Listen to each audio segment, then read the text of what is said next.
Welcome to World Chef's podcast. I'm your host, Ragnar Fredriksson, and you're listening to World on a Plate. Now, joining us today is a special guest, Jonathan Thompson, who is the CEO of Nielsen-Massey Vanillas, a global partner of World Chefs and a company known around the world for crafting the finest pure vanilla extracts.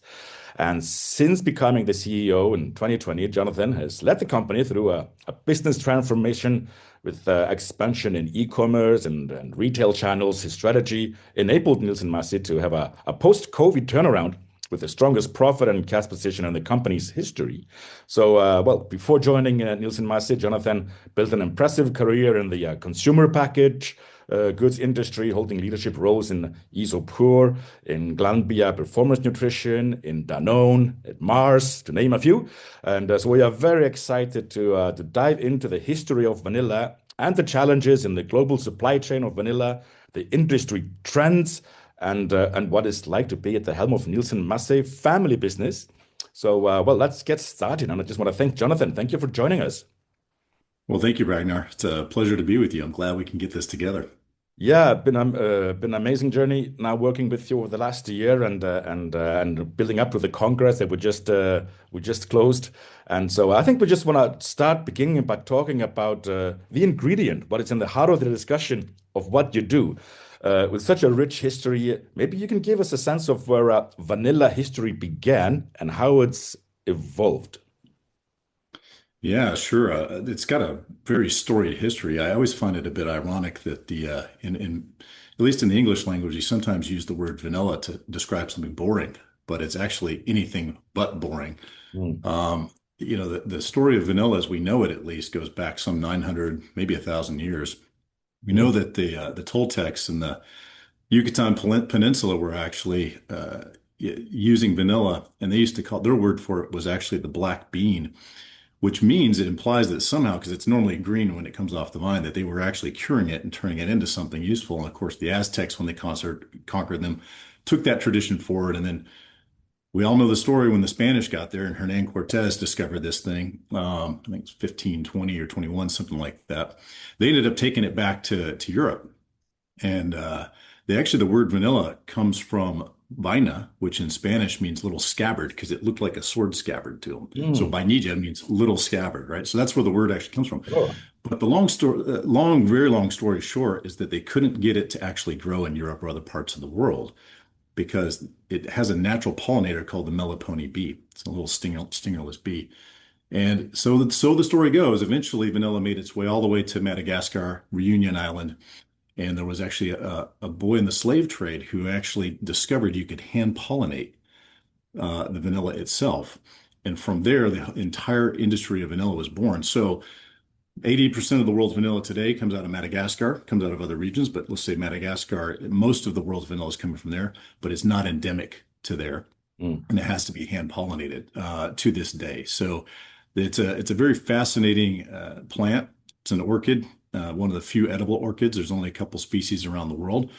But what I also find interesting is when you look at the world's favorite flavors, not every country has the favorite, they all have different top flavors. But when you look at the one that, when you sum it all up, the one that's consistent across all that rises to the top is actually vanilla. Mm. Has a very appealing aroma and often used as a sort of to attract when you're visiting somebody's house, either baking a bread or having a vanilla aroma is a common tool for olfactive marketing, isn't it? That's Vanilla. exactly right. Whether it's the lead star or it's sometimes a supporting cast member in something you're making, it's very Mm. prevalent and it also has that fantastic aroma. Some would go as far to say that it actually has some antidepressive benefits and other kind of mood boosting benefits. Obviously, you can't make those kind of claims, but that's what people would say is just a pleasant aroma to be around. Yeah, and we know that the Nielsen-Massey has been dedicated to vanilla for over a century now. How has the company's products and the philosophy evolved since the very early days, taking us back over 100 years? Yeah, the company was founded in 1907, so we're coming up on 120 years now, Mm. almost. And the actual company, when it was started by the Nielsen and Massey families that came together, they actually started out in cleaning chemicals. That's how they started their company. But they quickly moved into flavors, and what they discovered when they got into vanilla was a real passion for doing something natural and less chemical. So they completely pivoted away from the chemical business and focused on essentially extracting the world's best vanilla from a natural process, a very artisanal process, which is the same we still use today. Mm. Obviously, it's a much grander scale, but the company went through an immense amount of trial and error to figure out how do you extract over the course of many weeks to get the as close to the identical nature, flavor, aroma chemicals out of the vanilla as possible. And that's something we still use today. So that's been pretty consistent. I'd say philosophically speaking, obviously the company has had to evolve with the times. But the one thing that has stayed true throughout the different generations, we're actually coming into generation 4 now from a family perspective, has been a focus on people and a focus on quality. No Mm. compromise on that, making sure it's the world's best vanilla. There's a couple different ways you can actually make vanilla. Most folks would do a hot extract. You can do it in a couple of days. You apply heat and pressure, and you get the stuff out of the vanilla. But what Nielsen-Massey does is actually a very slow, we call it cold extraction process, where there's no high temperature, there's no pressure applied to the product, and it literally takes 4 to 6 weeks to actually get the extract out of the vanilla. Um, so it's very much that philosophy has always been true, even today. When you talk to the family, it's a dedication to that quality. It's a dedication to the people. And the last thing I'd say is that they've been very dedicated to sustainability, even before that was ever a buzzword. So you can go way back in time and see the intentionality of being in country, in the supply chains we operate, helping with the farmers, helping with the supply chains, and even in local communities where we operate. So it's something I'm pretty proud about, that there's a long-standing history there that obviously we're carrying forward into the future now. Mm. And you mentioned some of the challenges of or the pollinating and that it doesn't actually grow anywhere on the planet, so it has to have a very certain climatic condition. So a very labor intensive crops. And so what are the key challenges facing the vanilla supply chain today of getting it to consumers? How is that Yeah. changed? Mm. There's always been some challenges with just the regions that it grows in, because you're getting about plus or minus 10 degrees around the equator. That's just where vanilla likes to grow. It cannot grow, and well, no one's successfully been able to grow it in a crop. So it is a vine that has to grow mostly in a jungle environment. And so it's very labor intensive, because you got to have somebody that goes out there and hand pollinates it. The flower only opens one time per year. And that one day, if you miss it, it closes back up. Then you got to wait your 9 months till you actually see a bean. You got to pick the bean, and then you got to cure it. And it's a very intensive process to cure it. It goes out into the sun, it gets sun cured, then it sweats at night. And in the meantime, people are during the day are actually massaging the beans. Mm. And that helps to actually create the aroma chemicals, and it breaks out the internal structures to give you that amazing release of vanillin and other aroma chemicals. So because of this, people are one challenge is the cost and just the difficulty of it, because it takes a very seasoned and almost a culture to it to be able to do vanilla and cure it right. Oftentimes people are very surprised because it can cost more than the price of precious metals like silver at times. And that's because you can also have things like cyclones that are very Mm. consistent in that part of the world. Yeah. We're also coming into what appears to be a bit of climate change, where there's Yeah. some pressure in the growing ranges that's pushing us further south in terms of where the ideal temperature ranges are landing for the crops. So you've got those kind of challenges, along with just the general instability in that part of the world. Everyone can look up and see that we had a coup d'etat in Madagascar last year, into the last year. So Mhm. there's just a lot of instability. There is the climatological challenges, and there's just the general nature that it's a very hands-on, literally hands-on crop to try to do it right. Yes. And there's just not a whole lot of places that do it at scale outside of Madagascar, so it's highly concentrated. Then you kind of get into what we saw during the let's call it the 2020 pandemic, and you started to see supply chains started to really shut down when it comes to ocean freight and other things like that. We're still suffering some of those challenges today, Yeah. where just the global trade is a little bit more unsteady. We've seen things like tariffs come onto the scene and then come off the scene. So there's just been a lot going on within the supply chain the last few years that's made it very complex. But that's that's what we get up in the morning for. Yeah, and I mean, you mentioned earlier that sustainability was already wasn't intentional terminology at the time, but it's always been a part of the DNA because it's a highly intensive agricultural product that yeah is dependent on climate, and climate change obviously is a huge factor. So how are you now helping your farmers to build resistance, or how do you go on and focus on this long-term sustainability? You mentioned you're going to have to move your production around, well, the farmers are going to have to move with it, I guess. Is that something that you see as a That long-term is something we're effect? starting to see some of those growing regions move a little bit further south. They're still very much viable in the Sava region where most of the Mm, world's best vanilla comes out of today. We're seeing things move into Mars and a little bit further south as well. One of the big issues that we're actually working with our farmers on is crop diversification. mm, You see this done really well in places like Uganda. You see it done in Tanzania. But Madagascar is an area where it's very susceptible if you don't have that crop diversification. You end up with various things happening. So there's some deforestation issues that, quite frankly, are happening. Crop diversification sits right at the heart of a farmer being able to make a really good living wage when you see the volatility in the supply chain for vanilla. So those are things that we're actively involved in working with those farmers and the co-ops, which are aggregations of farmers on. We've been a founding member of what's called the Sustainable Vanilla Initiative, the SVI. I'm one of the directors on the board of the SVI. It's a pre-competitive group, so we've got our competition in there. We've mm, got different folks from different levels of the supply chain, whether it be curers, we've got exporters, you've got farmer associations in there. And one of the things that this year we're actually launching out is a charter to go after a few things in particular, and that's really around this notion of tackling the environment. We're going to tackle things like clean water, which is also an issue, infrastructure, clean water, education. So that's another thing that we really want to drive into Madagascar and other countries, but principally Madagascar.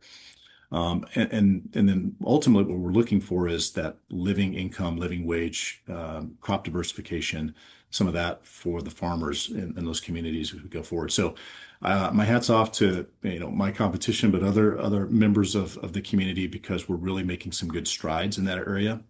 mm. We're putting some money into this, some time, some treasure, talent into making sure that this very fragile supply chain is here for generations to come. Mm, mm, absolutely.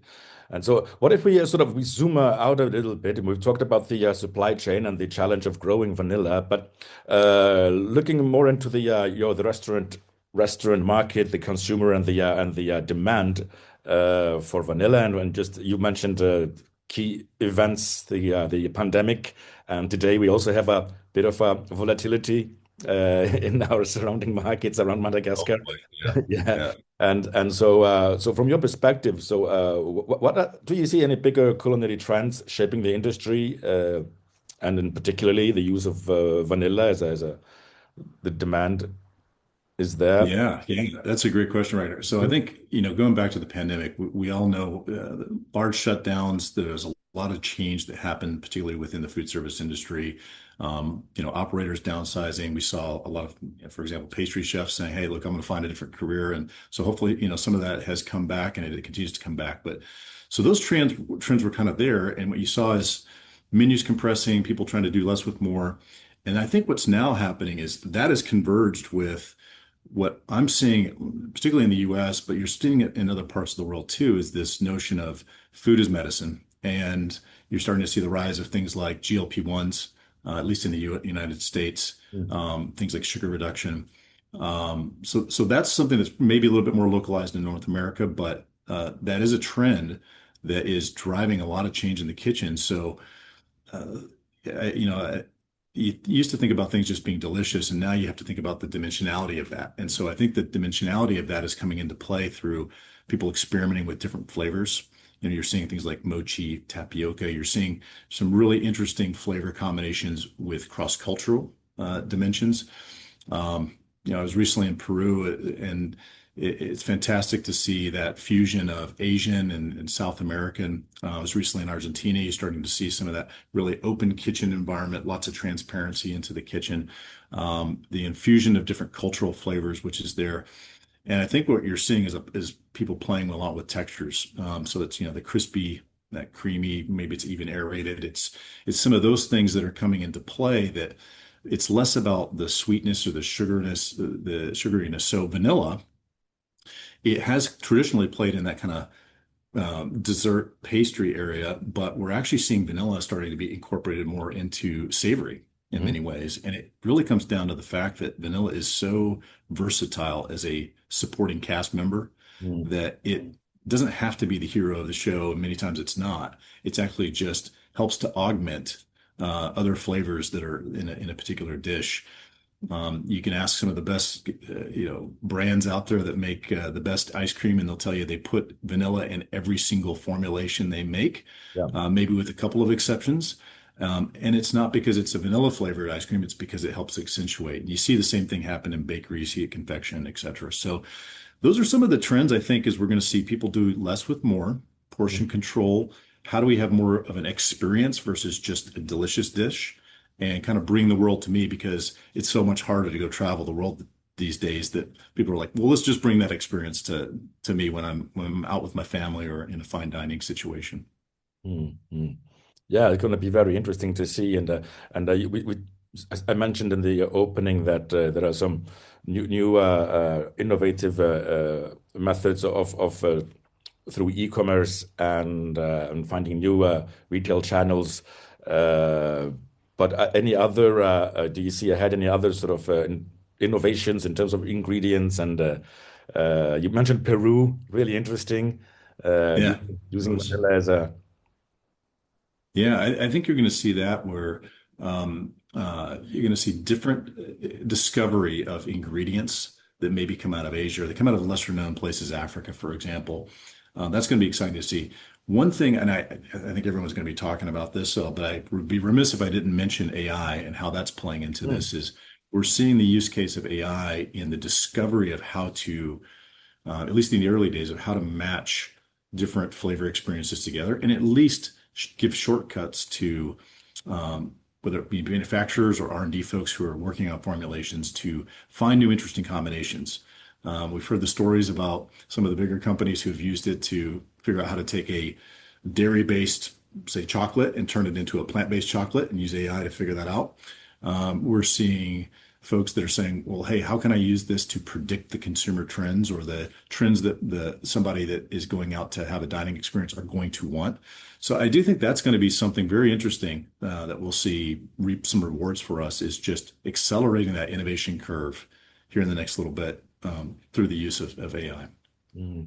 Well, that's super interesting. And for our listeners who might not know, we just finished our World Chef Congress in Wales a couple of weeks ago, and with in our partnership, you brought international famous pastry chef Eric Lanlard, who was Yes. amazing, and so who can actually show us more of those ideas and thoughts on how to integrate vanilla in his creation. And so for our listeners here on this YouTube here on the podcast, everything is available on our YouTube channel. So if people want to go to the podcast page, we'll put a link to the to Eric's speech and demo, and so you can learn a little bit more about from the pastry chef's perspective, how really you can use and innovate with top quality vanilla. So that was it was a great event, and thank you for being our partners in that and bringing that content to our members. We highly appreciate it. Thank you so much, Ragnar. And Eric's fantastic. We've had a great long-standing relationship, and he's just a wonderful human being, but also very talented. So glad that could be part of the event. Yeah, and I mean for us, it's been great to get to know you and work with you, and I think we have a lot of things in the future we can tap into as your resources and how we can educate our members in other ways, and which is special with Nielsen-Massey because it's a third generation family owned going into the fourth generation you just Yes. mentioned earlier. Uh, so for you. from your perspective as the CEO, what does that heritage mean to the brand and to you as the current leader of the brand? Yeah, yeah. What role does that play? I'm glad you asked this. We've been really focused on that exact topic as we've been making this transition from third generation to fourth. We've actually got both of them Mm, in shareholder and board roles here. And we've actually got some of the fourth generation working in the business. And with any organization, I think you've got to have one foot firmly planted in the past and history and heritage, and you've got to have the other foot in the future because things are changing and you can't stand mm, still. And that's a hard balance to get at. But for me, the North Star is going back to the values of the company, which the shareholders and the family members got together and said, what do we want this company to look like in the future? And what are the values that are central to us? And that is something that we have cascaded through the organization. We are a global organization. We've got a facility in the Netherlands, we got one in the US. We're expanding rapidly in other places here very soon. So it's incumbent upon me, and where I spend a lot of my time is making sure it's not just the what we are doing, but the how we're doing it through the values. Make sure we're doing it the right way. And I'll tell you this, it really comes down to people, comes down to quality. They want us to innovate. They want us to make sure we're a good corporate, responsible citizen in the world. So those are the things that are going to guide us when we come up against decisions we have to make of, do we do this or do that? We're not going to cut corners. We're not going to change the way we've done things from a craftsmanship perspective, but we do have to offer new formats and sizes, some innovation, and we also have to embrace things like technology, like we were just talking about with AI. So those things we have to just balance with where we've been. mm. So I'm sure it's been a great journey for you. I mentioned some of your previous career with the big multinational corporates. Is anything that you have learned that is very different from working for a family company? Anything that stands out? I'll tell you this right now. One of the refreshing things is that I don't have to be worried about a quarterly earnings report or number. Obviously, we do that from a board perspective, but really it's refreshing because the Nielsen family has a very long-term vision. They want this business to be passed down fourth, fifth, sixth generation. So we literally have a GX strategy, as we call it, which is some generation in the future that none of us will be around to see. So we have to be taking decisions today that ensure that the business is around in the future for future generations. So from that perspective, it's very refreshing because I don't have to make decisions for the short term if I don't have to. It's take a long-term perspective. That's one component. The other component is you do deal with family opinions and you have family heritage, things that maybe a public company is not encumbered by.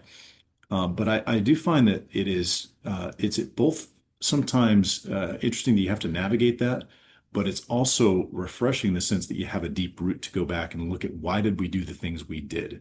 And is that something that's still relevant for what we're going to do in the future, whether it's for our customers, the products we bring to market, et cetera. So that's an interesting one that also you have to navigate the personalities and the family dynamics, but it also gives you a very strong platform to, once you get everybody aligned, I tell you, I've got very strong backing from the family to go forward and continue to do what we're doing.